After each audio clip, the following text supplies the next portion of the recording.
Hello there, कैसे हैं आप सब। उम्मीद करता हूँ आप सब बहुत अच्छे होंगे। और आज की जो हमारी क्लास होने वाली है वो होने वाली है जीएसटी ऑन रेंट के ऊपर।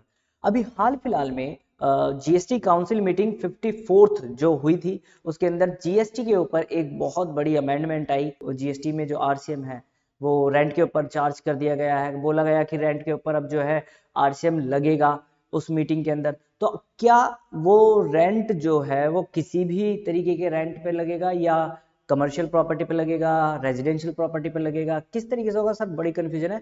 तो आज मैं आप लोगों को वही सारी कंफ्यूजन क्लियर कर रहा हूं और ये जो चार्ट है इसके माध्यम से मैं आपको इजीली उस चीज को क्लियर कर दूंगा। जितने भी केसेस होंगे वो सारे के सारे इसमें कवर होंगे।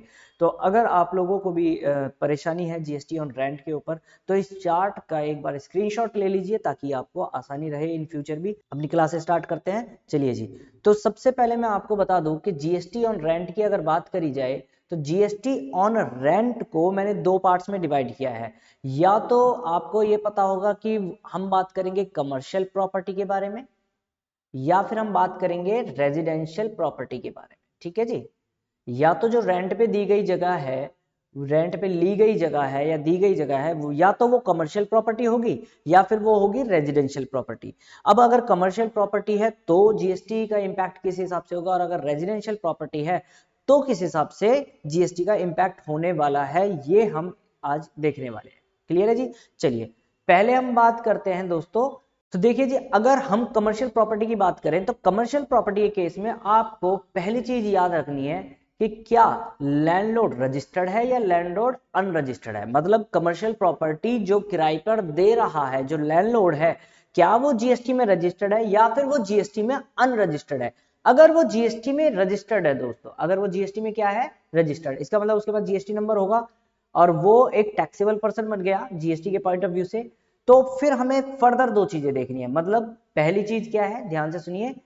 हम ये कह रहे हैं कि अगर कमर्शियल प्रॉपर्टी किराए पर ली गई है या दी गई है तो हम पहले चेक लैंडलॉर्ड का। अब लैंडलॉर्ड का स्टेटस क्या है, तो लैंडलॉर्ड या तो रजिस्टर्ड होगा या फिर वो अनरजिस्टर्ड होगा। अगर लैंडलॉर्ड रजिस्टर्ड हो गया तो फर्दर हम दो चीजें चेक करेंगे। जो टीनेंट है, टीनेंट मतलब जो किराए पर ले रहा है, जो किराए पर ले रहा है वो रजिस्टर्ड है या अनरजिस्टर्ड है।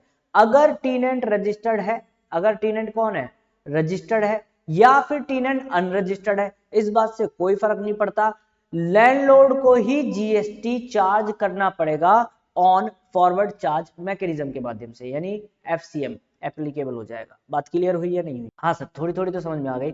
कमर्शियल प्रॉपर्टी की बात की जाए तो जीएसटी, अगर कमर्शियल प्रॉपर्टी के रेंट की बात करी जाए तो कमर्शियल प्रॉपर्टी के केस में हमें देखना है कि लैंडलॉर्ड रजिस्टर्ड है या अनरजिस्टर्ड है। अगर लैंडलॉर्ड रजिस्टर्ड है तो चाहे टीनेंट रजिस्टर्ड हो या टीनेंट अनरजिस्टर्ड हो, इस बात से कोई फर्क नहीं पड़ता। लैंडलॉर्ड जो है जीएसटी चार्ज करेगा फॉरवर्ड चार्ज मैकेनिज्म के थ्रू। मतलब क्या है कि ही इज द सप्लायर ना, he is the supplier of services, so he will charge the GST on forward charge mechanism on the recipient means tenant, और tenant से वो जीएसटी कलेक्ट करेगा and after that he will deposit the same to the GST department. ठीक है, यही होता है forward charge mechanism. तो फॉरवर्ड चार्ज मैकेनिज्म समझ में आ गया होगा।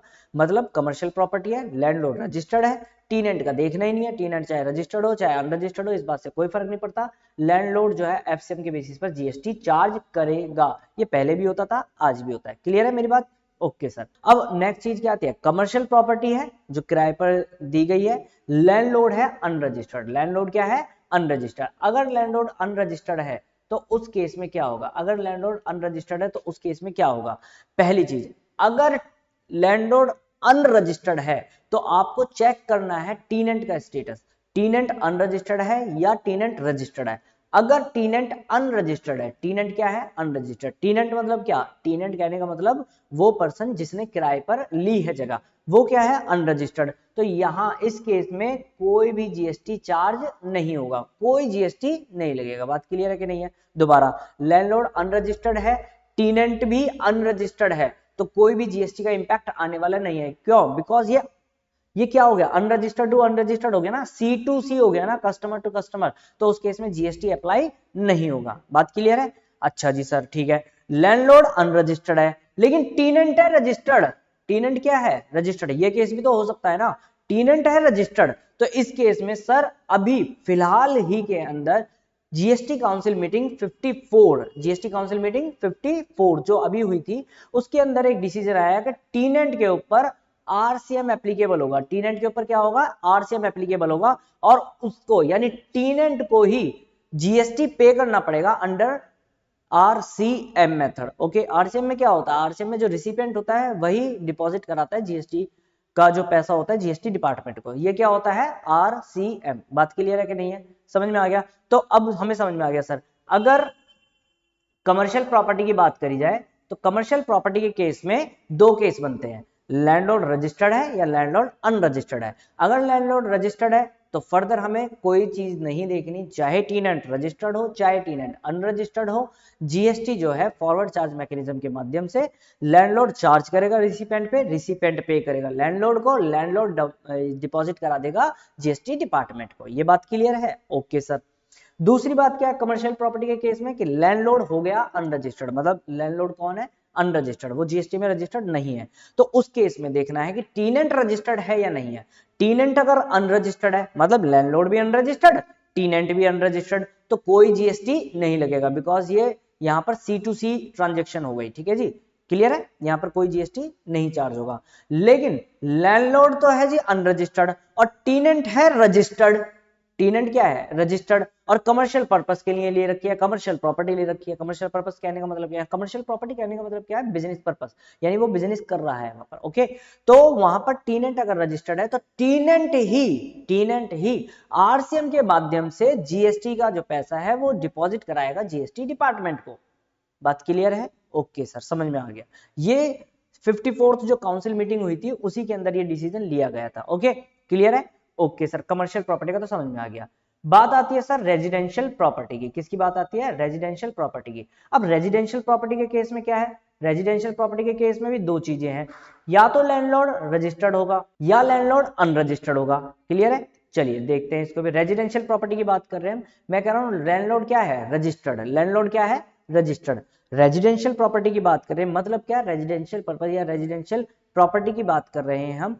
उस केस में मैं कह रहा हूं कि भाई लैंडलॉर्ड रजिस्टर्ड है, और अगर लैंडलॉर्ड रजिस्टर्ड है और रेजिडेंशियल पर्पस के लिए ही ये प्रॉपर्टी दी गई है, रेजिडेंशियल प्रॉपर्टी है, लैंडलॉर्ड रजिस्टर्ड है, रेजिडेंशियल पर्पस के लिए ही ये प्रॉपर्टी किराए पर दी गई है, तो वहां पर एग्जेम्प्ट है जी, वहां पर जीएसटी क्या है? एग्जेम्प्ट है। उस केस में जीएसटी नॉट एप्लीकेबल है। बात क्लियर हुई? एग्जम्पशन मिली हुई है इसमें, रेजिडेंशियल पर्पस के लिए है ना, बिजनेस पर्पस तो है ही नहीं ना इसके अंदर।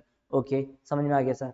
दूसरी चीज क्या है? दूसरी चीज है अगर लैंडलॉर्ड रजिस्टर्ड है, रेजिडेंशियल प्रॉपर्टी है, लैंडलॉर्ड रजिस्टर्ड है, और प्रॉपर्टी दी गई है कमर्शियल पर्पस के लिए। रेजिडेंशियल प्रॉपर्टी थी लेकिन दी गई है कमर्शियल पर्पस के लिए, टीनेंट उसमें बिजनेस करेगा, तो उस केस में फिर से वही केस है यार, कमर्शियल प्रॉपर्टी बन गई ना, लैंडलॉर्ड रजिस्टर्ड है, तो फिर क्या देखना? कुछ नहीं देखना sir, FCM forward charge mechanism apply हो जाएगा, लैंडलॉर्ड को ही जीएसटी पे करना पड़ेगा जीएसटी डिपार्टमेंट को। Although he will collect the tax from the recipient, but he is liable to deposit the same to the GST department. Okay, landlord liable होगा, FCM लगेगा यहाँ पर, फॉरवर्ड चार्ज मैकेनिज्म। बात clear है? Okay sir. Residential property की ही बात कर रहे हैं, रेजिडेंशियल प्रॉपर्टी के केस में लैंडलॉर्ड हो गया अनरजिस्टर्ड है, लैंडलॉर्ड कौन है? अनरजिस्टर्ड है। उस केस में क्या देखना है? पहली चीज, अगर रेजिडेंशियल पर्पस के लिए दे रहे हैं तो भाई एग्जेम्प्ट है, ये तो हम पहले ही पढ़ चुके हैं भाई, रेजिडेंशियल पर्पस के लिए क्या है? एग्जेम्प्ट। Okay sir. लेकिन अगर लैंडलॉर्ड अनरजिस्टर्ड है, रेजिडेंशियल प्रॉपर्टी है, और किसके लिए दी गई है? मालिक दी गई है कमर्शियल पर्पस के लिए। कमर्शियल पर्पस कहने का मतलब क्या है? बिजनेस पर्पस के लिए। किसके लिए दी गई है? बिजनेस के लिए दी गई है। तो उस केस में हमें क्या देखना है? दो चीजें देखनी है, टीनेंट रजिस्टर्ड है या टीनेंट अनरजिस्टर्ड है। अगर टीनेंट अनरजिस्टर्ड है तो ऑब्वियस सी बात है, अभी पहले भी पढ़ा था, अगर टीनेंट अनरजिस्टर्ड है तो कोई भी जीएसटी नहीं लगेगा। क्यों? क्योंकि लैंडलॉर्ड भी अनरजिस्टर्ड है। एक बार देखो ना, लैंडलॉर्ड भी अनरजिस्टर्ड है, टीनेंट भी अनरजिस्टर्ड है, तो ये तो C2C ट्रांजेक्शन हो गई, गॉट इट, और वहां पर जीएसटी नहीं लगता, तो इस केस में भी जीएसटी नहीं लगेगा। चाहे यहां पर कमर्शियल पर्पस के लिए ही प्रॉपर्टी दी गई है, बट टीनेंट भी अनरजिस्टर्ड है, लैंडलॉर्ड भी अनरजिस्टर्ड है, तो GST will not be applicable on this transaction, okay, on this rent. Okay, अब आती है बात, लैंडलॉर्ड अनरजिस्टर्ड है, कमर्शियल पर्पस के लिए दी गई है, और टीनेंट कौन है? रजिस्टर्ड। टीनेंट कौन है दोस्तों? रजिस्टर्ड। अगर टीनेंट रजिस्टर्ड है तो फिर दोबारा से क्या हो जाएगा भाई? टीनेंट रजिस्टर्ड है ना, तो RCM चार्ज हो जाएगा। टीनेंट अगर रजिस्टर्ड है, कमर्शियल पर्पस के लिए दी गई है, अनरजिस्टर्ड लैंडलॉर्ड है, तो वहां पर RCM एप्लीकेबल हो जाएगा। टीनेंट को ही डिपॉजिट कराना पड़ेगा GST, यानी टीनेंट पे करेगा GST on rent under reverse charge mechanism.